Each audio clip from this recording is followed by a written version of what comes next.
Hello and welcome back. This is our second lecture on the topic of the Maccabean Revolt. I commented last time that in the case of the Maccabean Revolt, which broke out in 167 BC, we have more detail concerning a rebellion in the Hellenistic world than we have for any other episode, any other similar episode, and so it's necessary to look in great detail to understand what we can learn from this. And I commented that in the past people have tended to view the Maccabean Revolt, as resulting from the conflict between Hellenistic culture and Jewish culture. And I argued that, in fact, the causes of the revolt are somewhat more complex than that. And I've tried to isolate three sets of factors that contribute significantly to the events of 168 and 167 BC. The first series of conditions was created by the declining fortunes of the Seleucid dynasty in the first half of the 2nd century BC. We've already seen that Antiochus III, though he was an enormously powerful monarch, he was famous in the ancient world for having marched all the way across to India and virtually replicating the March of Alexander, nevertheless had been defeated in the Battle of Magnesia in 189, and in the following year at Apamea had signed a peace treaty with the Romans in which he had essentially given up all territory in Asia Minor, allowing for the creation, really, of the independent Attalid kingdom. And this had seriously weakened his kingdom, particularly because his kingdom had now had to pay a massive indemnity at the rate of 1,000 talents per year for a decade. And we also saw that Antiochus IV had also suffered setbacks recently.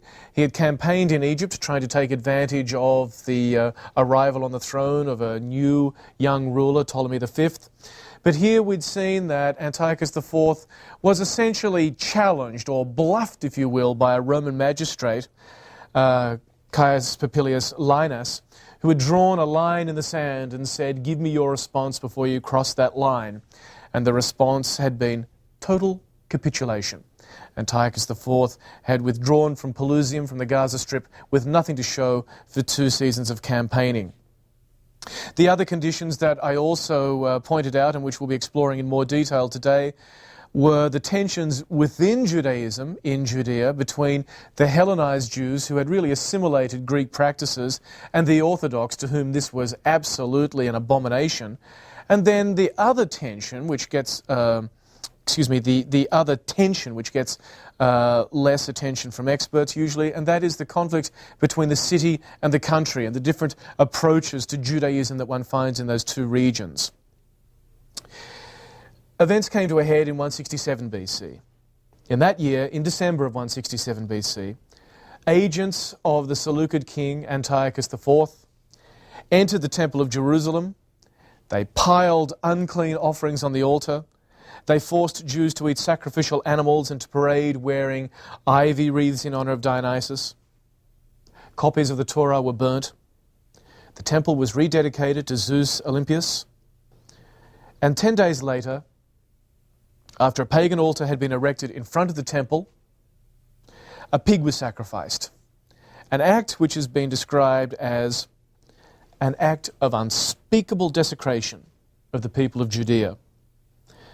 And this persecution that's triggered off by these events must be set against the collapse of Seleucid fortunes in the Eastern Mediterranean, as we've seen, and now it's time to see these events from the point of view of Antiochus's Jewish subjects. How did they perceive these events? Well, it is important to keep in mind that throughout much of the 3rd century BC, the 200s, Judea had been under Ptolemaic rule. In other words, it had been the far northeastern edge of Egyptian territory. And the generosity of the Seleucids and Seleucid policy towards the Jews had been prompted by an awareness that Judea was a buffer state between Egypt to the south and southwest and Syria to the north. It was what some people would call a contested borderland. The arrival of the Romans in the Eastern Mediterranean, the defeat of Antiochus III in 189, the prospect of an alliance between the Romans and Ptolemaic Egypt all represented severe threats to the power of the Seleucids in the eastern Mediterranean. Because in 168 BC, Antiochus IV faced the prospect of a Roman-Egyptian alliance, even at the same time as a new independent kingdom, that of the Attalids in Asia Minor, had also come onto the scene as an ally of Rome. So it was possible that now, in the 160s, the kingdom located in Syria, controlled by the Seleucids, could face enemies prosecuting territorial claims to Judea, enemies that would control the entire seacoast from Byzantium all the way down today the western coast of Turkey, the southern coast of Turkey, and then in the south along the coast of Libya, Cyrenaica, Egypt, and the Gaza Strip. In other words, the Syrian kingdom was facing a coalition of enemies on its western front, north and south as well. It is under these circumstances that the luxury of an autonomous Judea could no longer be afforded. And so I would assert then that the shift in policy that we find between Antiochus III and Antiochus IV comes not from any change in religious or cultural conditions. It is not an attempt to impose Hellenism at all. It is in fact a pragmatic, cold-hearted political decision designed to bolster the Seleucid control of what we have called a contested border zone. It can no longer be independent and allied. It must now be under their direct control. Already following his campaign in 169, Antiochus had carried off some treasures from the temple. He'd shown that his policy of generosity could be withheld or reversed when more pressing needs, not vague cultural notions, but specific pressing needs such as an empty war chest, arose. That's what dictated this policy. Now, while Antiochus was in the south, campaigning on the edges of Egypt in 168, he received the news that a rebellion had broken out in Judea. Probably this violence was actually the result of civil unrest between rival Jewish factions.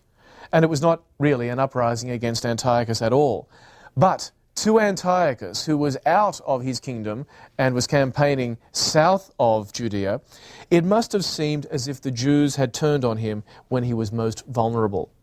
Furious, he returned to Jerusalem where his armies, so it is said, slaughtered 40,000 Jews. And the following year, a Seleucid general named Apollonius was dispatched with 22,000 men to occupy Jerusalem and specifically the citadel known as the Acra, the high point. From the Jewish point of view preserved in the book of Maccabees, this campaign and occupation was designed to terrorize the population. According to the Jewish sources, these men came with orders to kill all the men and to enslave the women. This, in fact, did not eventuate, although, of course, some innocent people were killed. But if we strip away the preconceived notion of Greek and Jewish antipathy that always bedevils the discussion of these events, I think we can find a more plausible explanation. And it is this. Apollonius' army was being sent to establish a Seleucid garrison deep in Judean territory. That is to say, deep into the region to the southern side of Syria. And to secure this region against either a combined Egyptian-Roman attack or a rebellion of the local population against Antiochus on his vulnerable southern flank, or both. One could imagine easily a triumphant Ptolemaic campaign of an army marching across the Gaza Strip and up into what is now modern-day Israel and heading towards Syria and promising liberation to the Jews if they were to join in the attack on the Syrian kingdom of Antiochus. Such a thing had happened in the 3rd century, certainly, when much of this region had been under Ptolemaic control.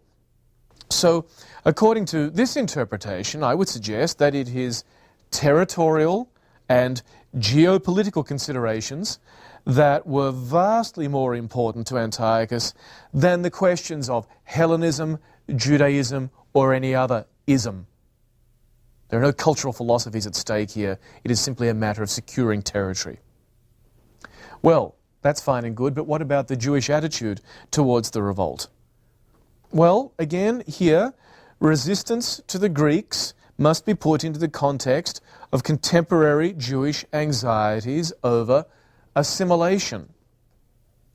Religious Jews, those who held close to the law, railed against the men they called apostates, the people who had given up their traditional Jewish affiliation and who had lapsed in their observances.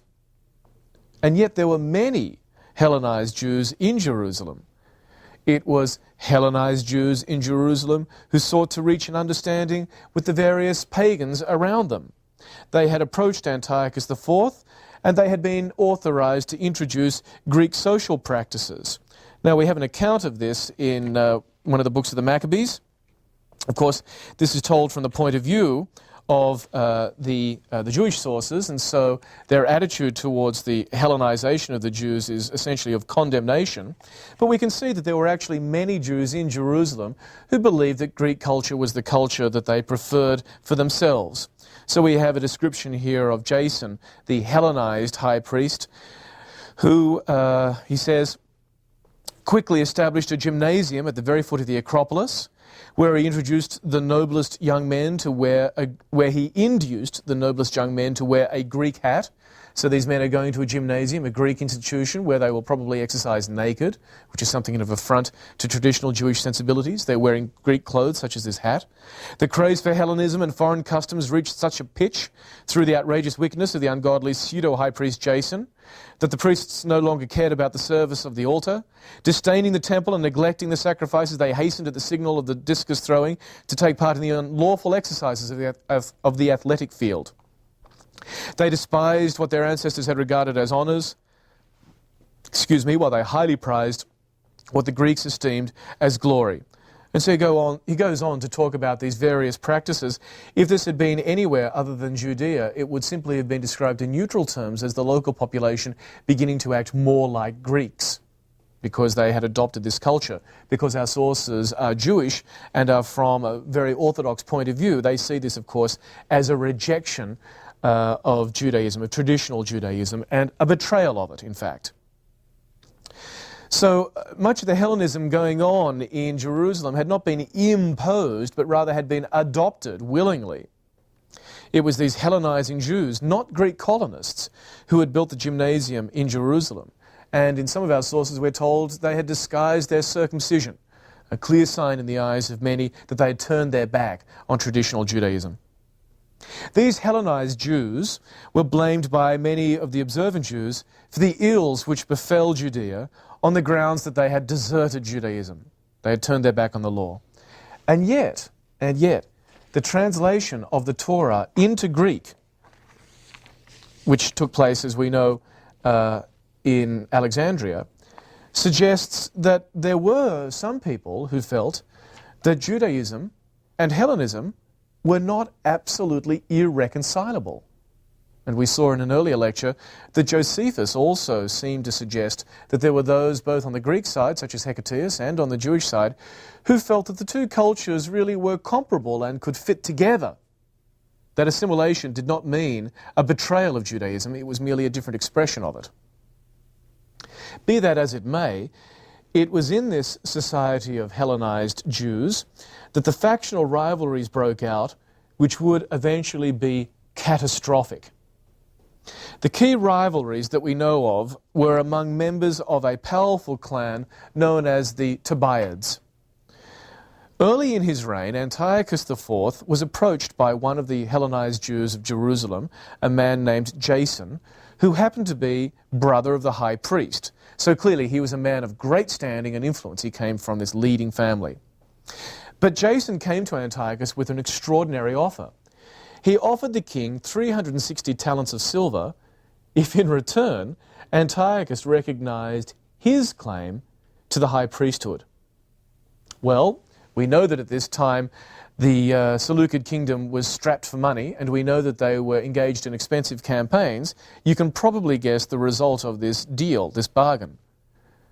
The money was paid to Antiochus, and in return Onias was deposed, and Jason took his place as high priest in Jerusalem.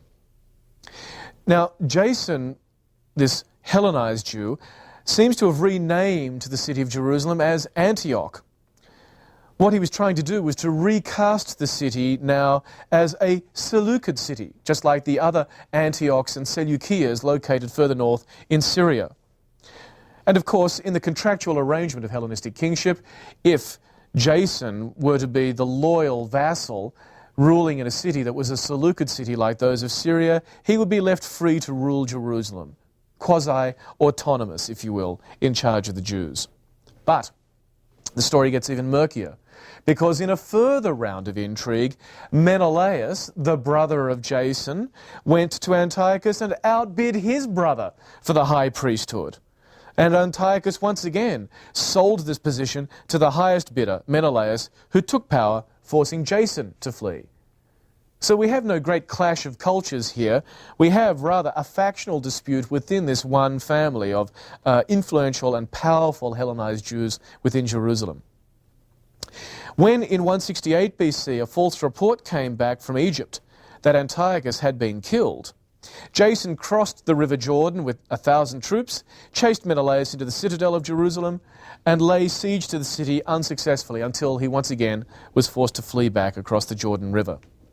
Now, each of the disputes that we've talked about so far, and these are setting the stage for the full revolt that is to come, each of these disputes involved only the urbanized, Hellenized Jews who saw themselves as being both Jewish and part of the Greek world.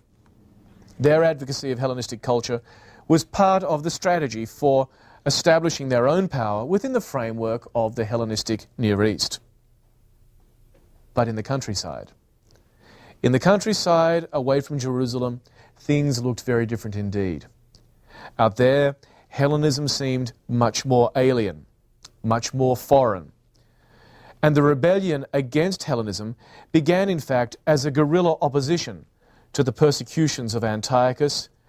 It started in the countryside, where antipathy towards the Greeks and the Hellenizing Jews, was fueled by the antipathy of the countryside for the city. Now, this is a traditional feature of early Jewish culture.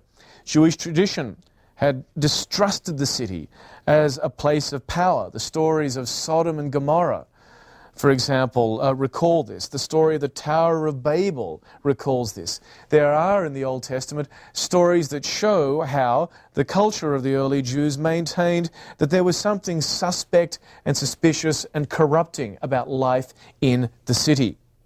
For a culture whose ideology equated foreign culture with bondage, it is no surprise that the opposition to Antiochus should take root in the countryside and grow from there. Okay, the city people had given in, but not in the countryside. And we get a strong suggestion of this in the first book of Maccabees, because it's here that we get the account of the actual events when the revolt broke out. And I want you to notice the location of this. What happens is that as a result of Antiochus's attempt, helped, and Jason's attempts also, to impose Hellenistic culture now, what happens is that there is a reaction in the countryside. And first Maccabee says, the officers of the king in charge of enforcing the apostasy, the turning away from traditional Judaism, came to the city of Modin to organize the sacrifices. City is a rather glorified term there. It's really a village. Many of the people of Israel joined them, but Mattathias, the son of John, and his sons gathered in a group apart. Then the officers of the king addressed Mattathias. You're a leader, an honorable, great man in this city, in this village, supported by sons and kinsmen. Come now, be the first to obey the king's command, as all the Gentiles and the men of Judah and those who are left in Jerusalem have done. Then you and your son shall be numbered among the king's friends. Once again, the vocabulary of Hellenistic kingship, and shall be enriched with silver and gold and many gifts. And here's the answer that he receives. Mattathias answered, although all the Gentiles in the king's realm obey him, so that each forsakes the religion of his fathers and consents to the king's orders, yet I and my sons and kinsmen will keep to the covenant of our fathers. God forbid that we should forsake the law and the commandments. We will not obey the words of the king, nor depart from our religion in the slightest degree. out here in the countryside, these people are not having anything of this nonsense of Hellenizing the way that the Jews of Jerusalem have done. And as he finished saying these words, a certain Jew came forward in the sight of all to offer sacrifice on the altar in Modin, according to the king's orders. And when Mattathias saw him, he was filled with zeal, his heart was moved, and his just fury was aroused. He sprang forward and killed him upon the altar. And that murder, that act of bloodshed, is the act that ignites the Maccabean rebellion, since it is the sons of Mattathias who are known as the Maccabees. So it begins in the countryside as the country Jews resisting Hellenism, resisting the policies being implemented in the city of Jerusalem, stand up to oppose anything that reeks of Greek culture or Hellenism. Now, I wish to emphasize that because I want you to keep that in mind for when we get to the very end of this lecture and where we'll end with the Maccabees at the end of their history. It begins as these Orthodox Jews strongly resist any Hellenistic policy coming down from the king or from the Hellenized Jews of Jerusalem. The first campaigns of the resistance were glorious. Supported by his brothers Simon, Joseph, and Jonathan, the leader of the revolt, Judas Maccabeus, the son of Mattathias, defeated the army of Nicanor, a general dispatched by Antiochus, and succeeded in capturing a number of Seleucid fortresses. The Maccabean revolt, it continued even after the death of Antiochus IV in 163, and there was even a time when Antiochus attempted to resolve the revolt before his death diplomatically, with a letter invoking the age-old goodwill of the Seleucids and the Jews towards each other. But they had been set on their path of revolt, and the path of revolt led eventually to independence. The purification of the temple by Judas Maccabeus in 164 BC must surely have been one of the most extraordinary moments in Jewish history. It must have had an extraordinarily powerful effect on Jewish conceptions of the independence of their own country, the separateness of their culture, and the potential power that lay within themselves. From the late 160s onwards, nominally, Seleucid governors continued to be appointed to control Judea, but in effect, the country was already established as a kind of independent state on the outskirts of the Seleucid realm. Hostilities would be renewed in the reign of Antiochus V, and they would continue down for the next generation through the 150s and the 140s. Eventually, a series of compromises would be worked out, and it's actually in the compromises, not in the revolt, that I think we get the true story of the relationship between Hellenism and Judaism. So while most stories of the Maccabees stop with the purification of the temple, I would like to go a little further and take us into the generation after the Maccabees. In 159 BC, the leaders of the Maccabees, Jonathan and his brothers, were granted amnesty on condition that they leave Jerusalem alone. Perfect illustration. The city is one thing, the countryside is another. In 153 BC, faced with a pretender in his own realm, the Seleucid monarch, and the later Seleucids were very weak by comparison with the earlier kings, this Seleucid monarch, Demetrius I, Demetrius the Saviour, was forced to make even more concessions and to withdraw the Seleucid garrisons from Judea altogether. So, in effect, because there's no Seleucid military presence, the country is really independent. The pretender to the Seleucid throne at this time, a man called Alexander Ballas, offered an even greater incentive to the Maccabees, and he offered Jonathan Maccabeus, the robes of the high priesthood. So we've reached a point where the very family which had led a revolt against those who bartered the high priesthood for their own profit and power was now complicit in exactly the same world of political maneuvering that they'd rejected. The revolt had begun with the Maccabees standing fast for orthodox law against Hellenism. But now they're trading for the high priesthood as badly as Jason, Menelaus, and any of the others who had come before them. Jonathan continued in this position of high priest until 142 BC, by which time the last Seleucid garrison in Judea had been withdrawn, leaving the citadel of Jerusalem empty. And Judea by this stage now had been released from all tributary obligations. Let's take the story a little further because it continues to get even more interesting in my opinion. Jonathan was succeeded by his son Simon. Is this beginning to sound dynastic perhaps? With generations succeeding generations? And Simon in 140 BC was crowned in exactly the typical manner of a Hellenistic king. Soon his domain would display a bureaucracy full of Greek names, a professional army, a mercenary army, a calendar which took its date from the regnal years in year such and such of King X. A royal mausoleum put up in the village of Modin, where the entire revolt had begun. All right, so the dynasty has the place that it goes back to, from which it begins and where all the kings are to be buried. And the unmistakable sign of Hellenistic kingship, coinage, with Greek inscriptions issued in the name of the dynasty, the Hasmonean kings of Judea. We've really come full circle. What began as a revolt against Hellenism, and which began particularly amongst those Jews who opposed not only the Hellenism of the Greeks, but particularly the Hellenism of the Jews who had assimilated, in the space of only a generation or two, even less than 30 years, has finally culminated, yes, in the independence of Judea, to be sure, but independence on what terms? It is now a Hellenistic kingdom that in every way imitates the very thing which it sought to reject in its origins. That, I think, is the true and underlying story of the relationship between the two cultures. Not a simple one of apostasy or rejection or cultural resistance, but rather an astonishing mosaic is what we find in Judea in the 2nd century, a mosaic with all sorts of conflicting cultural positions, all sorts of conflicting beliefs, all sorts of different classes and tensions, with none of them properly reconciled.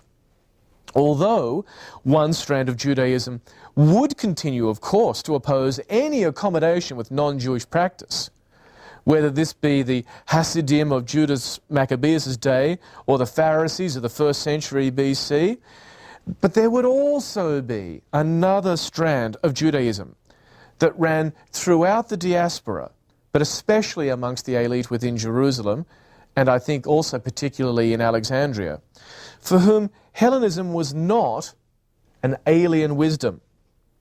It's this multiplicity of meaning.